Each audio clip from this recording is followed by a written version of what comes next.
A candidate to be responsible for international involvement to represent the United Nations should most definitely be Canada. Through their long and extensive record of being independent, moral, cooperation with others, and most importantly, the ability to work towards peace. Let's go to the very beginning of Canadian history. During World War I, they fought alongside with French and British soldiers.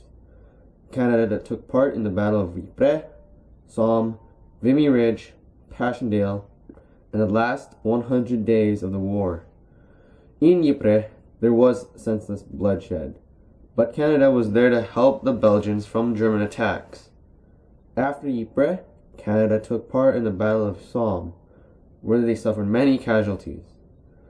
But despite losing many troops on the battlefield for this victory, Canada was brought over to lead assaults on major battles. This leads to the Battle of Vimy Ridge. While French and British assaults failed, Canada was there, and they planned, very carefully, their offensive. They undertook the position and won Vimy Ridge, which then marked national pride, a reputation among other countries, and a step towards independence. Towards the last 100 days of the war, Canada took part of the offensive, which then leads to Germany surrendering. During the Cold War, there was a war between North and South Korea, known as the Korean War. Canada, along with the other countries part of the United Nations, agreed to push North Korean soldiers back. While fighting alongside South Korean soldiers, the United Nations pushed North Korean and Chinese forces back across the line. This is where a Canadian man named Lester Pearson encouraged a ceasefire after completing the objective. But America decided to keep on pushing and crush the North Korean Communist government.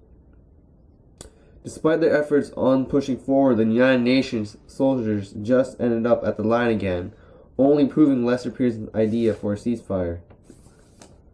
In Egypt, the current government led by Nasser took over and closed off the Suez Canal route, threatening to ban ships traveling to and from Israel. For Britain and France, this was the shortest sea route from Europe to the Indian Ocean.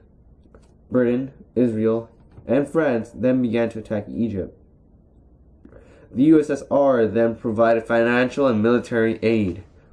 This made the United States angry, for their allies didn't talk to the United States about their plans of attack. The United States then threatened for retaliation against the USSR due to their involvement.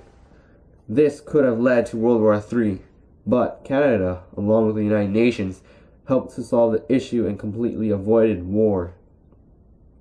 Lester B. Pearson was then awarded the Nobel Peace Prize because of his involvement in it. Canada can be a great advisor for other countries. Even though Canada has some bad moments in their reputation, no country is ever perfect. Every country has its bad times, and that shouldn't affect a country like Canada, who has such a good track record. Rev Santiago, take 0112. Thank you.